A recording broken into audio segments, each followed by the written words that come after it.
ఇదే కాకినాడలో మాటా మంతి కార్యక్రమంలో పవన్ కళ్యాణ్, డిప్యూటీ సీఎం పవన్ కళ్యాణ్ మాట్లాడుతూ చేసినటువంటి వ్యాఖ్యలు కూడా ఇప్పటికే కాపు సామాజిక వర్గం ఆయనపై పెద్ద ఎత్తున అసంతృప్తితో, వ్యతిరేకతతో, ఆగ్రహంతో ఉంది. మొన్న చేసినటువంటి వ్యాఖ్యలు ముఖ్యంగా సాయి కృష్ణ వ్యవహారంలో, ఈ కృష్ణలంక సాయి కృష్ణ వ్యవహారంలో ఒక రౌడీ ఎలిమెంట్ చనిపోతే నేను స్పందించాలని ఎందుకు అంటారు, దానికి కూడా నాకేం సంబంధం అంటూ సాయి కృష్ణ, ఏ సాయి కృష్ణ తల్లిదండ్రులైతే తల్లి తర్వాత మేనమామలైతే చంద్రబాబు నాయుడిని కలిసిన తర్వాత ఇదే పవన్ కళ్యాణ్ ని పొగిడారో, అదే పవన్ కళ్యాణ్ అదే సాయి కృష్ణని రౌడీ ఎలిమెంట్ అంటూ పోల్చినటువంటి పరిస్థితి. చెప్తున్నా కదా సార్, ఈ రోజు మనకు ఒక స్టాండ్ ఉంటే రేపు ఇంకో స్టాండ్ ఉంటుంది. అది దానికే ఆయన చాలా ఫేమస్ అన్నమాట పవన్ కళ్యాణ్ గారు. ఈ రోజు చంద్రబాబు నాయుడు గారు బాగుందంటే బాగుందంటాడు, నందంటే నందంటాడు. రేపు అది నంది కాదయ్యా పంది అని చెప్పంటే పొరపాటు పడ్డాను అది పందే అని చెప్తాడు. అది ఆయన పరిస్థితి. సార్, ఏ కులం అనేటటువంటి ఒక కార్డు పట్టుకునే కదా ఆ సామాజిక వర్గం వాళ్ళందరినీ బ్రతిమిలాడుకుని మరి ఎమ్మెల్యే అయ్యాడు.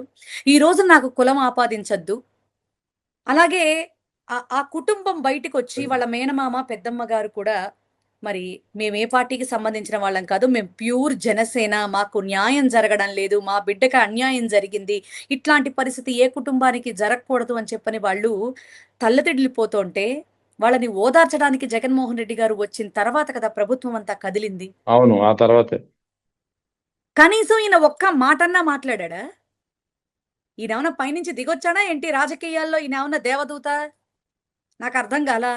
ఏది నాకు అంటించద్దు, ఏది నాకు అంటించద్దు అని చెప్పుకోవడానికి మీరేమన్నా అతీతులా ఏంటి? మీరేమన్నా నాకు అర్థం కావట్లా.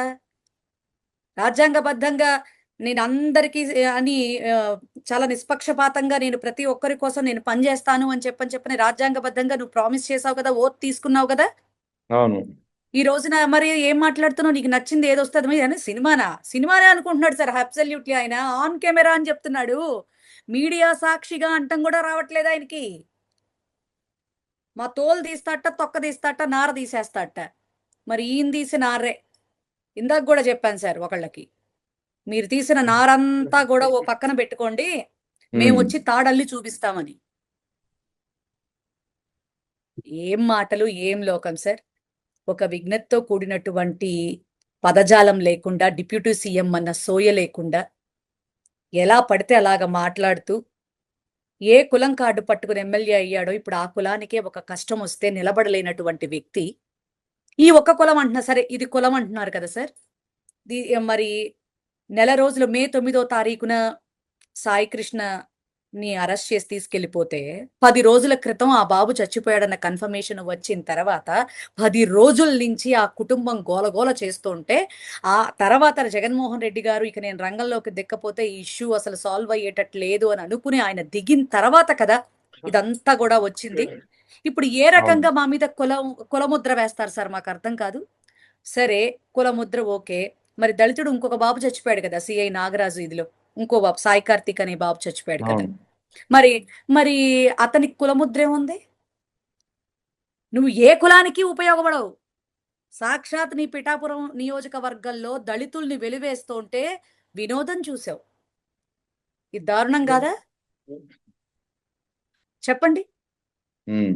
అలాగే ఒక బీసీ మహిళ మా జెడ్పీ చైర్మన్ హారిక గారిని సంవత్సరం క్రితం ఆవిడేదో కార్యక్రమానికి జగన్మోహన్ రెడ్డి గారు అనౌన్స్ చేసిన కార్యక్రమానికి వెళ్తుంటే ఈ టీడీపీ వాళ్ళందరూ కూడా కలిసి ఆమె మీద ఎగబడితే కనీసం ఆడమనిషిగా నువ్వు ఒక్క మాట మాట్లాడలా. అప్పుడు చెప్పాలి కదా. అంగలపూడి అనిత గారి మేకప్ కోసం అయితే మాత్రం వచ్చి మాట్లాడారు కదా. మరి మా ఆడమనిషి కాదా?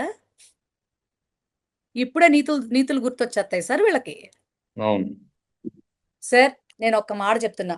రాష్ట్రం మీద గాని, రాష్ట్ర ప్రయోజనాల మీద గాని, రాష్ట్ర ప్రజల మీద గాని ఎలాంటి అవగాహన లేకుండా తన పదవిని కాపాడుకోవటం కోసం మాత్రమే నిత్యం పవన్ కళ్యాణ్ గారు ప్రయత్నం చేస్తా ఉన్నారు. ఆ ప్రయత్నం చేసేటటువంటి పరిస్థితుల్లో జనసేన కార్యకర్తల భవిష్యత్తు కూడా కంప్లీట్ గా తాకట్టు పెట్టేశాడు.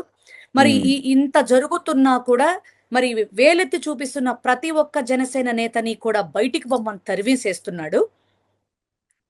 కానీ నీతి వాక్యాలు మాత్రం చెప్పేస్తాడు. ఎవరిని సార్ ఈయన క్రిమినల్స్ రైట్. అంటాడు? నాకు అర్థం కాదు. ఎవరినంటాడు క్రిమినల్స్ అని? తన పార్టీలో ఉన్న క్రిమినల్ అరవ శ్రీధర్ని పక్కన పెట్టుకొని ఢిల్లీ వెళ్ళి పార్టీ నుంచి సస్పెండ్ చేశానన్నాడు. ఎలా అవును. తీసుకెళ్లి ఢిల్లీ మీటింగ్ లో ఎలా కూర్చోబెట్టుకున్నాడు? వీళ్ళు మనకి నీతులు చెప్తారు సార్. సార్ ఒక్కటైతే వాస్తవం, పవన్ కళ్యాణ్ గారి విధి విధానాలు అయితే కరెక్ట్ గా లేవు.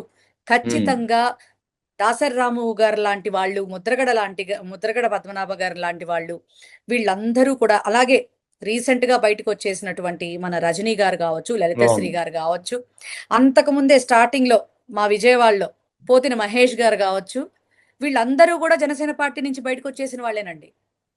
అవును. జనసేనకి ఒక నీతి, నిబద్ధత, నిజాయితీ లేదు అనడంలో ఎట్లాంటిది లేదు. రైట్. పర్టికులర్లీ కాపులంతా కూడా నిన్న జరిగినటువంటి విధానాలకి కంప్లీట్ గా దూరం అయిపోయేటటువంటి పరిస్థితి వచ్చింది. ఎందుకంటే 2 ఏళ్లలోనే ఆయన కాపులకి ఏమీ చెయ్యడు, చెయ్యబోడు అనేటటువంటి విషయం సుస్పష్టమైంది ఈ రాష్ట్రానికి. అది రైట్. ఎలా ఉంటుందో 29లో అందరూ చూపిస్తారు.